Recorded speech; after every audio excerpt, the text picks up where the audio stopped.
Kim Chiu na booking na mayroon silang secret conversation ni Paulo habang nasa set.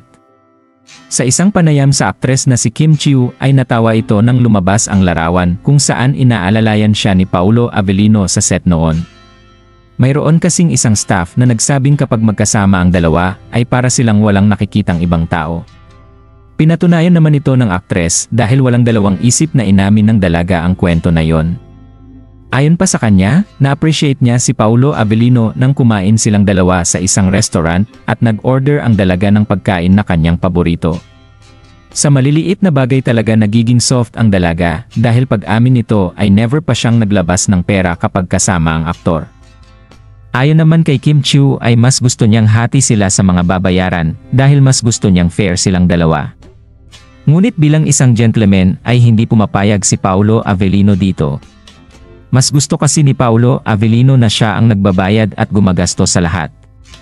Princess treatment nga ang turing kay Kim Chiu ni Paulo Avellino at ramdam na ramdam ito ni Kimmy. Samantala, tapos na ngang mag-screen test sina Paulo Avellino at Kim Chiu para sa papalapit na pelikula ng dalawa na siya namang ikinatuwa ng kanilang mga fans. Kahit na nga napatagal ang kanilang preparasyon sa pelikula, ay maraming Kim Pao fans pa rin ang naghihintay na maipalabas sa scene ang kanilang upcoming film.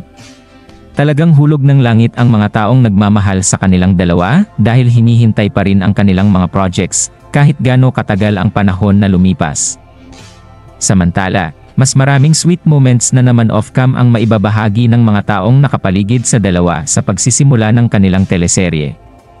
Anong masasabi niyo sa balitang ito? Comment down below.